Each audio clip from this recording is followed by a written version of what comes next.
Hello. This is Jonathan, and you're listening to the Johnny Talks podcast, the place where we help you achieve your financial goals.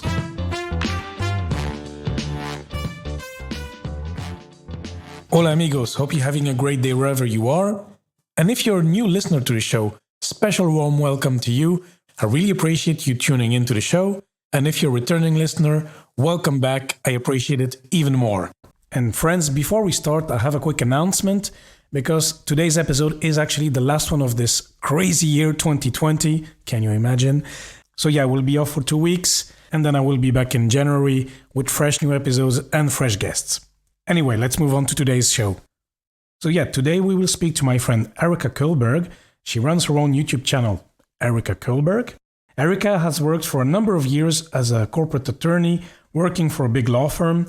She was actually living a pretty glamorous life. If you think of it, it's like in the movies, she was handling high value contracts, mergers and acquisitions. She was going on fancy dinners and whatnot. She was making good money. But the thing is, she was also working 100-hour weeks. And after some time, she realized this path was not fulfilling anymore to her. This is part of what triggered her to leave her corporate job, to start her own legal startup, and as well to launch her successful personal finance YouTube channel. We will discuss why she did not pursue this dream career you only see in movies, and we will go quite into details on how you can start a YouTube channel and grow it as she did. This episode is for you if you're currently in a safe job but are looking at getting more fulfillment out of your career, and or if you have been wondering about starting a YouTube channel to talk about your passions and monetize them. So without further ado, let's hear the interview. Hello, Erika. How are you doing today? Hi, I'm doing well. How are you? Yes, I'm good. It's a bit early for me. It's 6:30 here in Luxembourg, Europe. And but I think for you, it's a bit later. Where are you based? I'm based in Tokyo, Japan right now, so it's 2:30 p.m. 2:30. Okay, you're a bit more awake than me. But anyway, so glad to have you on.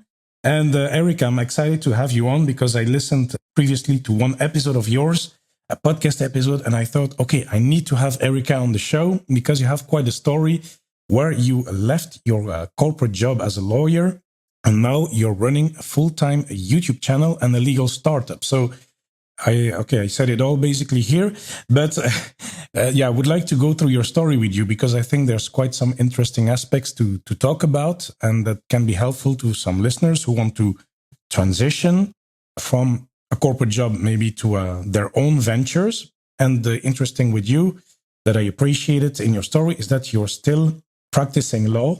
So it's not that you change your passion to something else. I mean, you're still doing it, but you're doing it on your own.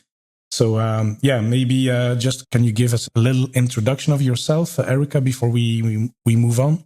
Sure. So I'll start off the introduction. I'm Erika Kullberg. I am the founder of a legal tech startup called Plug-in Law, and I also started a YouTube channel last year. And all of this happened last year when I left my law firm to start this company. And at the same time, I wanted to do something that was unrelated to law.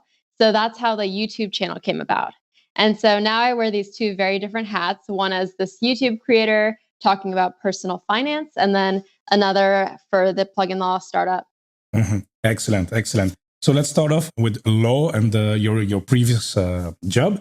So Erika, so you were telling you're a lawyer, you studied law, and then you were practicing at a firm, and then you decided to change jobs, to quit. So first I want to ask you, what were you doing exactly? What was your exact function? Sure. So I was a corporate lawyer doing mergers and acquisitions. Okay, good. And then how long have you practiced that job? Too many years. Too many years. Okay. So when you say too many, okay, I hear the following question. So why do you say too many? I mean, what was something that led you to move? Was it the workload? Was it something else? The passion was not there anymore? Or is it merger and acquisition, that niche what were the reasons? Yeah, so I think for a lot of my life, the majority of it, I've always kind of followed this path that I thought was what I was supposed to do. So, go to the right college. And then after college, okay, get into the best law school you can get into. And then after law school, get into the best law firm you can get into. And I had always just followed that trajectory. And I think a couple of years into the law firm, I started to get concerned that I was really losing sight of my why. Like, why am I Hmm. doing this? Yeah. Why did I go to law school? And as a corporate lawyer, what you're doing is you're helping Fortune 500 CEOs. They can afford to pay you $1,000 an hour. And that's what you're doing. You're helping these billion-dollar corporations get bigger. And I realized I went to law school to help actual people. And so it just didn't have that element of satisfaction. I didn't feel like I was really helping people or having an impact with that. And then I think the other element of it was I was getting tired. It was 100-hour work weeks every single week, no vacations. And so I Hmm. think burnout is a very real thing. And I was starting to get this burnout feeling. And I was kind of tired of someone being able to control every single hour of my day because they paid me a big salary. Hmm. And I wanted to see if there was another path where I could actually help people, but I could also still make enough money to sustain my lifestyle. And so that's when I started to explore this idea of, wow, maybe I do leave this path that, I've followed to T, and maybe I try to leave it and see what I can do on my own. And so that's what I tried last year when I left. Hmm. I see. And you talk about this traditional path, go to the best school, etc., go to the best firm. I think, at least I can talk for myself and some of the listeners. It's a bit how we are educated. Huh? Go to the best school, try to study, do your best at school, go to the best firm you can get, or get a better salary, negotiate, etc., work your way up. It's kind of traditional. Why do you think that is? I mean, it's the same here. I mean, I'm more into finance than law, but why do you think that is? I think it's just considered the stable path. I think Mm-hmm. most people, especially when you talk about the generation above me that's advising me, like my parents, they've never heard of an entrepreneur. They don't know what that is. They know what a stable 9 to 5 job with the government is. So Mm-hmm. I think people are seeking that stability, and that's why we follow these traditional routes. And I think the path of entrepreneurship, or whatever you might call it, is a bit more non-traditional. It's a bit more terrifying because it's not necessarily guaranteed. I mean, I think when I left, I publicized it on YouTube. The first month, I made $0. So it's not stable. It's far from it. Yeah, absolutely. And yeah, I understand. And you talk about your parents and my parents. Okay, my dad he's a doctor, so it's not a 9 to 5 exactly, but yeah, he was. I think they were concerned as well with the stability, and it's understandable. It can depend on everybody's profile, but yeah, I think it's more that generation, and doing something on the side with irregular income can scare off, and of course they want the best for you. Okay, I think we heard the same here, and I think many listeners as well. And then you mentioned, because you said, okay, I was working a lot at the law firm, but then wasn't there another option to work maybe for another company, still practicing law, but maybe there were more comfortable hours? Was that a possibility where you were living, or not at all? You was thinking, okay, no, maybe it will be the same situation, so I might just as well look at other options. So out of the box, like you're doing now. Yeah, so I was in what's called Big Law. Hmm. So it's one of the top law firms in the world, and everyone in the legal space knows what Big Law is. So usually when you want to leave Big Law to get a better lifestyle, then the choice is to go in-house, and in-house working for a company. And so that was an option for me. But when you go in-house, you have to take a 50% pay cut or so. Hmm. And so I figured, like, if I was leaving to get a better lifestyle to take a 50% pay cut, I would rather bet on myself that I can try to make an impact and still make a living doing my own legal tech startup than working in-house and, again, just working for the man. So Hmm. that was kind of a calculation that I had to make. And obviously, something that is really important to talk about is how finances play into this, because I graduated from law school with $200,000 of student loans. When you have student loans and when you have minimum payments that are $3,000 a month, you don't really have flexibility. You can't make risky decisions like I did. The fact is, I had to live pretty frugally to pay off those loans and Hmm. then build up an emergency fund. And that is what allowed me the flexibility to make a risky choice like this, is because if you don't have this emergency fund, then no way you should make a risky choice like this. You can't leave well, as my dad would say, like, you can't leave a stable income if you have nothing to fall back on. And so I think that helped me with my decision to feel more confident because I felt like, Mhm. okay, with my emergency fund, I have saved up enough so that, maybe I'm wrong. Maybe on my own, I completely fail and it's horrible. Well, the worst case scenario is that I have to live off of my savings. And then if things really don't go well for a year or 2 years, then I just go back to a law firm and ask for a job. Yeah, exactly. So I like that because it's like, okay, well, I'm fed up, or at least I want to change, but I built my own security, and in case it doesn't work, you still have a plan C. You have a plan B, then you have a plan C. So it's great. I like it because then it's encouraging and it gives you the confidence. I really enjoy that. And then you decided to start the business, but then I was wondering, just for my curiosity, and for the listeners, because when you were working in the big law, as you say, is it that based in the US then that you were still? Because we're calling you to Japan right now, so just want to make sure. Yeah, so I worked for a US law firm Mhm. with an office in Tokyo. Okay, so you were always based in Japan then. Yep, since after graduation. Okay, good. Okay, so because you said, yeah, if I go to in-house, then it's half the salary. I mean, approximately. So just to put context. Okay, good.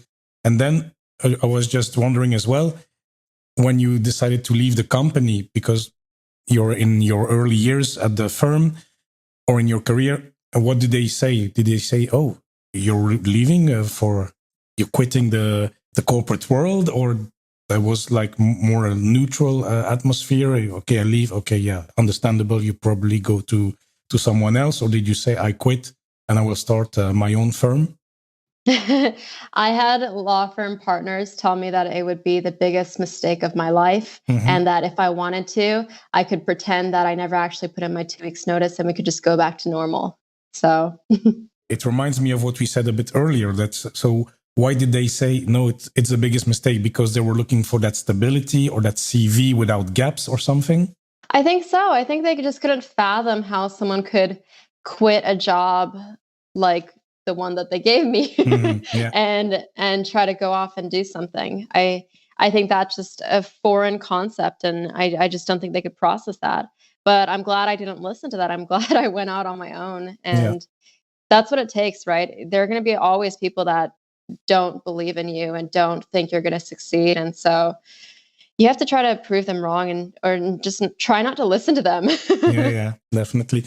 And maybe they're right. Like, I don't want to, I'm only a year out since I quit. So who knows? Right now, things are going well in my business, but maybe, a year from now, I can be going to ask for a job and being like, sorry, you were right. So I don't want to let my ego get to me.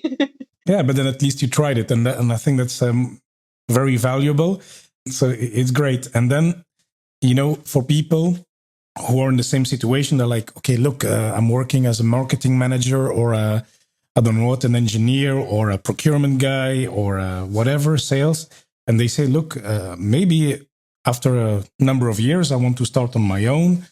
Yeah, maybe there's some value into what you say because what's stopping you if you have your emergency fund? What's stopping you from leaving, trying it out, and maybe come back? Exactly.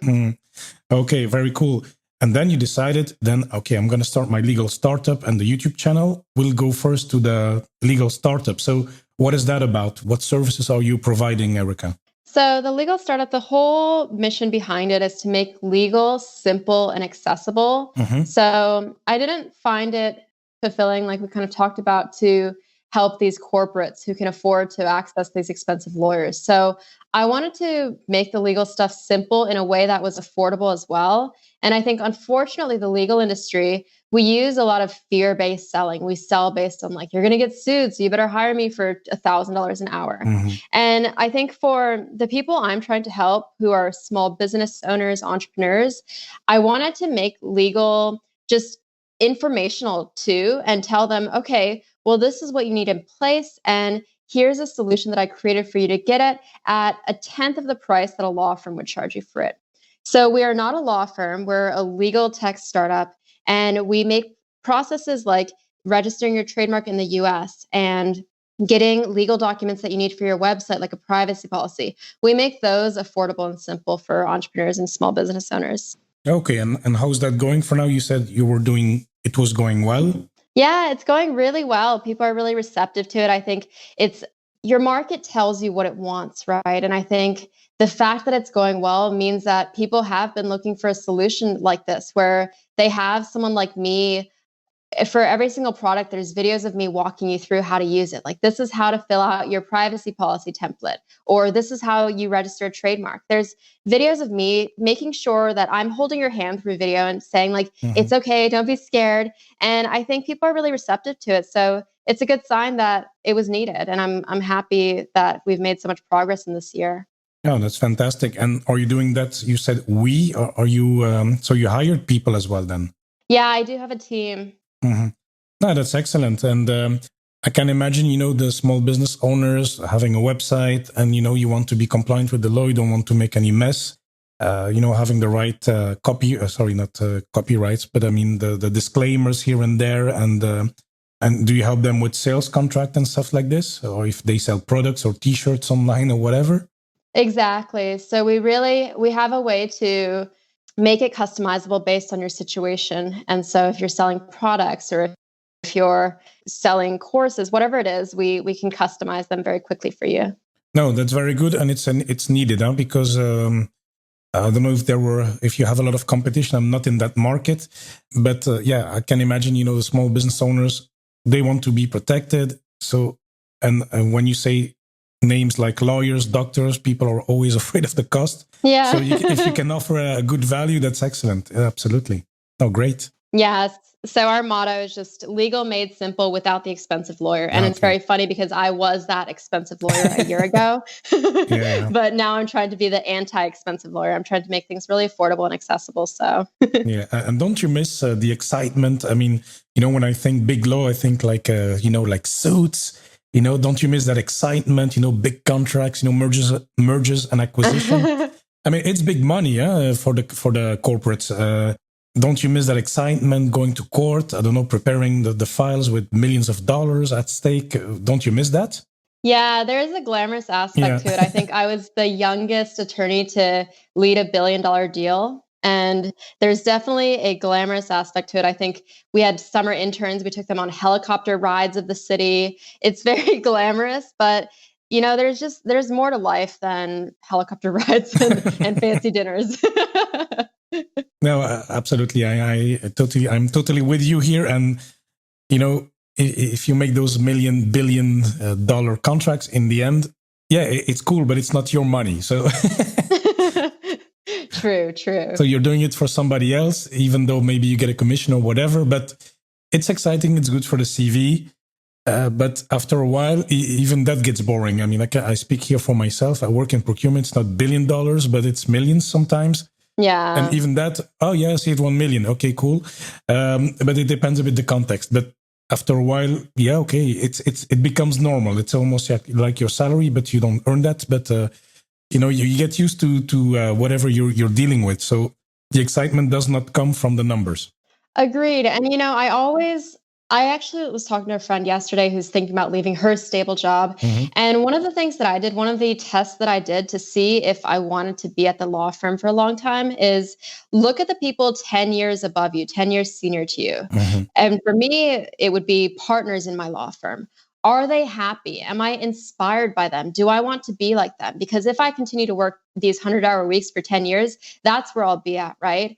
And when I looked around, to be quite frank, I didn't see any partner that I really aspired to be like. They all seemed so unhappy. They didn't get to spend time with their kids. Like, they were stressed out all the time. And, they're making 7 figures, but do I aspire to be like them? And my answer was no. So if my answer was no, like, what's the point of continuing to put in all of these years of my life at the law firm to get to their place when I'm not really even sure I want to be at their place? So that was a big test for me. No, it's a good one. And I talked about it privately with one of the previous guests, because we had a situation at work, and one of those guys that is 10 years older than us, he was like, oh, look at me.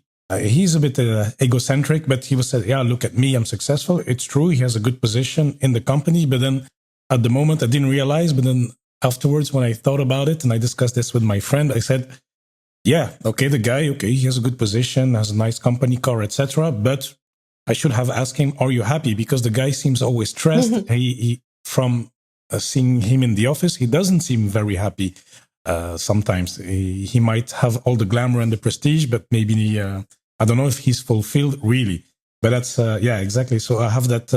I share the same here, and 9 to 5 jobs for me, it's fine as long as you're happy and fulfilled. It depends really where you are and which company. Sometimes it's just a matter of company and the atmosphere there. So it's a good test.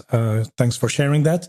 And then maybe let's move on to the YouTube channel, because I think this is quite interesting for me as well, and for some listeners, because I also have some friends who are thinking sometimes to say, hey, yeah, put some video on YouTube, and it's everything. So I play the guitar, so some people put music online, and I have also another friend here in Luxembourg who started a YouTube channel on his own about personal finance. And I've seen your channel, and I've seen your interactions and tips in the FinCon group, and it's quite good. It's quite I've seen your growth, because I think you have about 70,000 followers in under 1 year, or just about a year. So it's quite great. And yeah, I think you can share. There are some great tips you can share here. So let's start with the start. So your YouTube channel, I've watched it. So it's about personal finance, and you have as well. Yeah, it's about personal finance. So why personal finance in the first place? So personal finance has changed my life. Learning about it has enabled me to be in this position I am today, where I'm working for myself, building this company. And it all happened because I learned about saving money and paying off debt and negotiating and making money. And a big reason I am here is because I was able to pay off those $200,000 of student loans. And had I not, I would still be working at the job because I need to make those minimum payments for my student loans. And so, because learning about personal finance, which is something that you're not taught in school, unfortunately, has had such a huge impact on my life, I just wanted to share my tips and my passion for it with other people who might, take away one thing and apply it to their lives and change their lives. And so I was really drawn to this concept of sharing this passion of, wow, we need to save money today so that we can live a really much better life in the future. Yeah. And so that's why I started the channel, is to just talk about making money, saving money, investing. Yeah. No, very cool. And sometimes it's one particular situation in your life that makes you create things, or it's a spark that can create another thing. So for example, for somebody, it can be, I want to talk about personal finance. For somebody else, it's like, oh yeah, maybe I should start a YouTube channel on gardening tips or beauty tips or whatever. It's everything in there. So, and it's those life events that spark this. I've noticed that it's a recurrent pattern. And then, okay, so YouTube. How does one get started with that? Because, if I had the same question when I started the podcast, okay, what gear do I need to use? What services what do I need to pay attention to, Erika, if I want to start, if the listeners want to start a YouTube channel? I think the biggest thing to realize with YouTube is you're not going to see results right away. Probably the first 6 months, a year, you're going to be so discouraged because no one's viewing your videos and you're working so hard on them. Yeah. So I think the biggest thing is to remember that you really have to love it. Like when I say that you have to be passionate about the topic, you have to be willing to talk about it for 10 years, even if you didn't get paid a single dime. Like that's how much you have to like it. But then you also have to have this business sense about it. You have to treat it like a business. So the quickest way to fail on YouTube is to treat it like just a hobby and post whenever you feel like it, and take 4 months off and then expect to go somewhere with the channel. So I think if you're going to start on YouTube, you really want to make sure you understand that consistency is important. You want to be showing up for the platform every week if possible, and just continuing to create value for your audience. Because YouTube, people talk about the YouTube algorithm, but YouTube algorithm is actually just humans indicating that your video is valuable and they'll watch it, or your video is not valuable and they'll watch 30 seconds and be like, this is a waste of time and click off. Like that's what determines if you do well on YouTube. So pack as much value as you possibly can into each video, put a lot of time and heart and energy into it. And then I think you'll succeed. Mm-hmm. Very good. And, for example, you talk about personal finance, but there's a wide range of topics. I mean, every topic is in there. So, for example, personal finance, okay, there's already quite a lot of channels out there that explain stocks, that explain basics of personal finance, a bit like you do. Then there's some specialized channels. So how does one find his niche? How can you stand out? Because it's very difficult. I think standing out is overrated. Okay. Because I think as long as you're yourself, you're going to stand out because no one is like you. Mm-hmm. I think every single year people always say like, it's too late to start a podcast. It's too late to start YouTube. It's too late to start a blog. It's so saturated already. And that stops a lot of people because they're like, how am I going to stand out? But I just started YouTube a year ago, and it was already a very saturated niche, the personal finance niche, but you just find a way to make it work and you are original. So I think it should be less of a focus on, if it's too late to join YouTube or, how to find the niche. Just find something you like talking about and talk about it. Okay, very good. And then I have two questions. Okay, what about the gear? Because can you start with just your phone, or do you need to spend 3 hours looking, or maybe even 30 hours looking for the best camera, the lighting, the lamp? What about the gear? It depends on your budget. I think if you're just starting out and you don't really have a budget, then use what you have. If you have a phone, use your phone. Just if you don't want to pay for lighting, find some natural sunlight and use the sunlight. And you can there are options for every single budget. And I think probably the most important thing is just making sure you have the proper lighting. So whether it's sunlight or you buy $50 lights off of Amazon, and then just a mic, because audio is very important too. So I think I started off with a $20 lav mic that you can find on Amazon. So you just get one of those. So your total cost is $20 lav mic plus $0 sunlight plus your phone that you already have.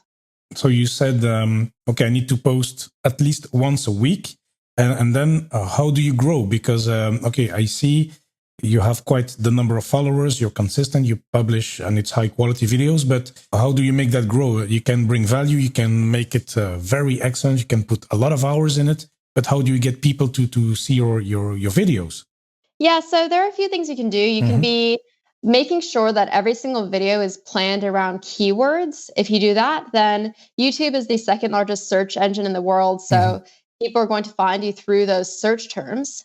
So if you're a smaller channel, you want to be using longer keywords, not just investing, but how about investing for beginners 2021, And so you can do keywords, you can do catching on to trendy topics. So this is the reason that my channel was able to grow so quickly is I saw a trendy topic, I made a video on it, and I had my first viral video. And then I made a video on a similar topic a week later, and then I had my second viral video. So if you catch on to trendy topics, that's also a really good way to grow quickly. Okay, that's very good. And then maybe one last question on this topic. Okay, you started full-time. You left your job and then you started this channel. But what if people say, look, I'd like to try it out while I have my job or my current occupation? What do you have to say to those people? I mean, should they post every week? How can they optimize their time and, slowly test the waters, so to speak? Yeah, so my full-time job is plug-in law. So I still work a very much full-time job with that. And so YouTube is always a night thing for me. So I'm always filming at night, and that's why the lights are very important to me. I have a studio set up and have the lights because it's just always at night is all I can fit in. And so the thing with YouTube is in order to stay consistent, you want to minimize the barriers. So barriers are things that take up your time. So if you are a busy professional, you want to figure out how you can make things more efficient. If filming is taking you a long time, maybe you consider scripting out what you're going to say in the video, or at least making highly detailed bullet points. If editing is taking you a long time, maybe you consider making the edits very minimal or outsourcing that. If planning out the videos is taking you a long time, maybe you use I don't know, use your personal experience to make videos. So it's much easier for me to make a video about 10 things I stopped buying because I'm just talking about myself versus a very technical videos like ETFs versus index funds. So you just have to figure out these little ways that you can be more efficient in your process so that you're able to work full time while maintaining your YouTube channel and maintaining that consistency. And you'll figure those things out as you go. For example, my first video that I filmed, it took me over 2 hours to film it because I was messing up so many times. I was stuttering, like I was, I messed up just so many times that it took me 2 hours to film, I think, a 10-minute video. But now I'm much better because I have more efficient systems. So it'll take me 10, 15 minutes to film a video. So you'll just get better at those things over time too. So you just have to be patient with yourself. Yeah. Okay. No, so it's quite a time investment in the beginning, but then as you go along, well, it can be more efficient and even better quality. So, no, very excellent. That's motivating. Because I noticed the same with the podcast. I did it. I started about 1 year ago, and okay, my first episode, man, it was a lot of work. Yeah. And you're not getting paid much. If anything, you're making $0 or close to that. I think I like to put it into perspective because my first year of YouTube, I was able to make over $100,000.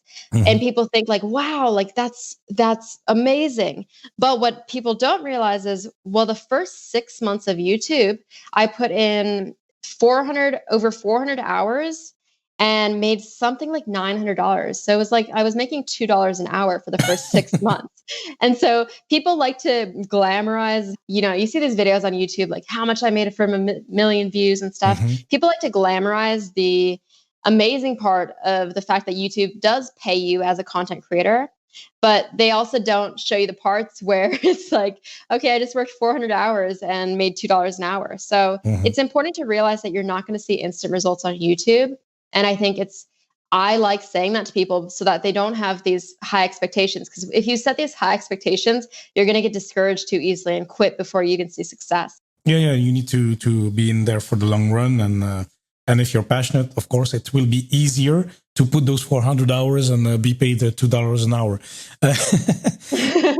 But and now, how are you? What income streams do you get from the YouTube? I mean, how are you monetizing your channel? So YouTube, I have primarily 3 main income streams. Now I've just added a 4th one. So one is ad revenue. And with YouTube, you can apply for their YouTube partner program once you've hit a minimum of 1,000 subscribers and 4,000 hours of watch time. And once that happens, YouTube will let you run ads on your videos, and then they'll take 45% and give you 55% of what the advertiser has paid.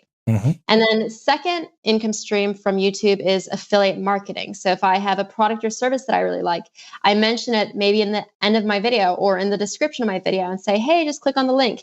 And with an affiliate link, when someone clicks on that link, I might get a small commission, a small kickback. Yeah. And then the third one is sponsored videos.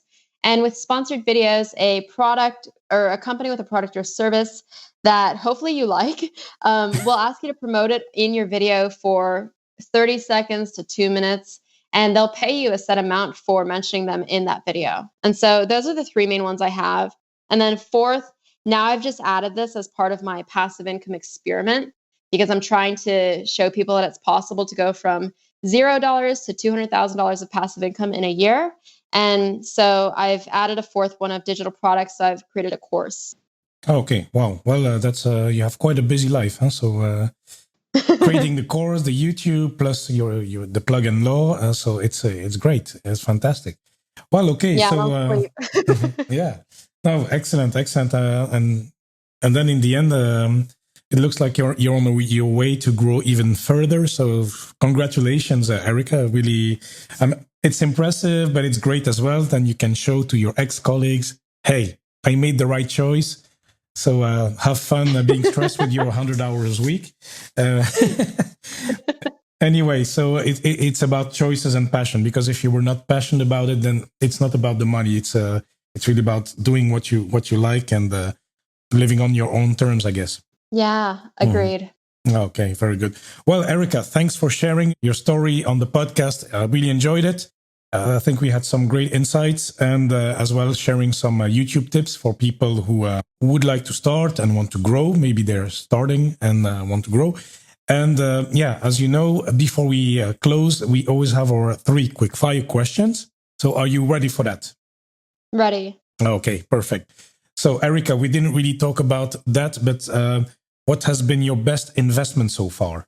Any dollar amount? Any dollar amount, yeah.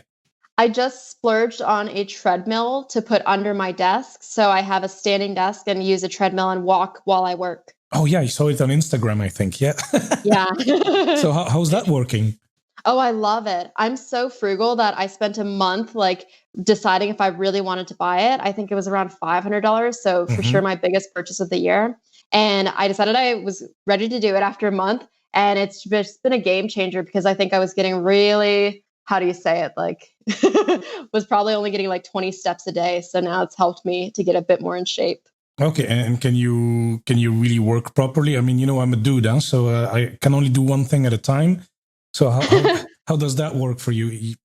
Is it you just work the same? Yeah.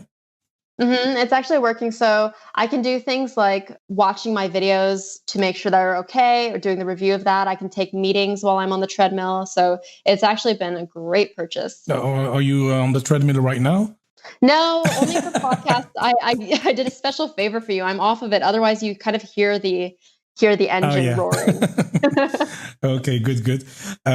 What has been the second question? What is the best book you can recommend to anyone? And it does not need to be necessarily a financial book. I think the 4-Hour Workweek is something that I try to read once a year. It's really helped me to think about how to be most efficient in your business. Yeah. And I think there's one chapter I sometimes think about is there is a passage where he says, think about what you need to do, let's say in 1 day or in 1 week. I don't remember, it's been a few years, but what if you needed to do it in 2 hours? What would you cut out? And I think that's one thing that I'm just thinking about right now when you say this. And then you realize, okay, maybe I don't need to do this. And I think I took this approach for the podcast, and I think you can... You probably apply it every time for the YouTube, but you realize, okay, maybe this is not necessary. Maybe this I can cut. Maybe this I can outsource. And maybe it's not from 1 week to 2 hours, but it's you reduce it significantly if you think about it. Exactly. And that allows you to scale too, because the problem is if you're just a one-man show, it's very difficult to scale because you only have so many hours in your day. But once you start to get comfortable with outsourcing and building a team, that's when you can really scale in your business. So I think that book was really helpful for me. Okay, very good. And third question, what is the best purchase you've made for under $100? Obviously not the treadmill. Yeah, I purchased a whiteboard that has helped me to just write down and visualize my plans for the week. And that has been really good for me because I've never been able to find an online organizational tool that I've liked as much as pen and paper. And the whiteboard is a nice little compromise where I can, write on it, erase it. I just like it. It's been a good purchase. Okay, excellent. I never heard of this one. And yeah, it makes sense. Absolutely. I can tell you if you want to hear the details. So it's actually 2 whiteboards. I use one mega whiteboard for my weekly plan. So what I'm going to accomplish that week. And then I use one much smaller whiteboard to every single morning. I go to the big whiteboard and take out a few tasks and put those on the smaller whiteboard and then concentrate on the smaller whiteboard. So it's actually 2 whiteboards, but it's been a game changer for my organization. Okay. Perfect.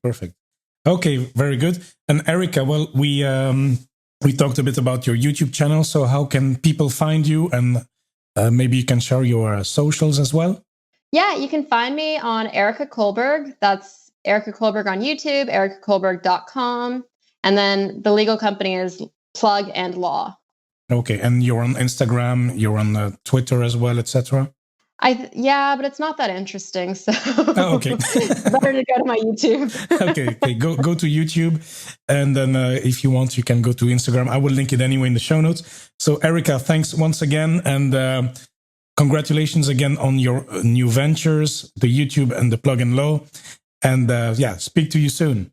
Speak soon. Thanks so much. I hope that you enjoyed this episode and that you learned something from it. Yeah, I really appreciated this conversation. And Erika really made excellent points throughout the conversation. So yeah, let's hear them and the key takeaways for today. Number 1, it's easy to follow the traditional path when it comes to your career, but do not lose sight of your why. Explore it again and change gears.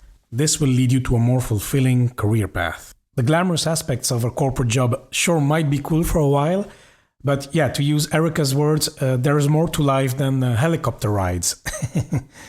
Number 2, does your why lead you to start a business? Well, be aware that it comes with less stability than a regular job. Make sure you have a solid emergency fund in place. In case things go south with your business, you will always have some money to fall back on. And worst case, it's not the end of the world. You can always go back to apply for a corporate job. And another thing that might come is that if you tell your coworkers, yeah, I'm going to start a new business, I'm going to quit the job, well, there will always be people who do not believe in you. They will tell you things like, oh, you're making the biggest mistake of your life. Why are you leaving a stable job, etc., etc. Well, be prepared for it, but at least give it a shot. You never know. Number 3, here are Erika's excellent tips on how to start a successful YouTube channel. You have to love your subject. You have to be willing to talk about it for 10 years, even without money coming in. If you're looking at monetizing your channel, treat it like a business and be prepared to accept the humble salary of $2 an hour at first. Next, don't expect massive results or thousands of viewers in the first months. Your niche may be saturated on YouTube, but standing out is overrated. Erika advises to be yourself. It's not too late to start your channel. Everyone is original, and that includes you. Regarding the gear, don't overthink it. You can already start with your phone and maybe a cheap $20 microphone, for example. To get more viewers on your channel, use long keywords and catch on to trendy topics. And who knows, your video might go viral before you know it. And a last important tip on YouTube, especially for busy professionals who do that on the side, well, make things more efficient in your process to maintain consistency. Try to refine your process as you go along. And to close the show, I will end up with my favorite key takeaway of today. If you're currently in a corporate job, look at the people in your company who are 10 years older than you and ask yourself, are they happy? Do they inspire me? Do I really want to work hard to be like them in 10 years? If yes, congratulations, you're in a great place. If not, well, maybe this Christmas break is the exact thing you needed to think things through, and who knows what 2021 might bring you.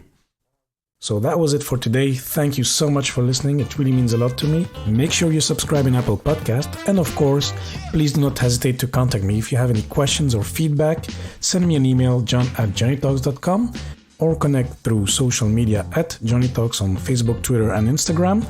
And amigos, once more, thanks so much for listening, and I'll speak to you next time.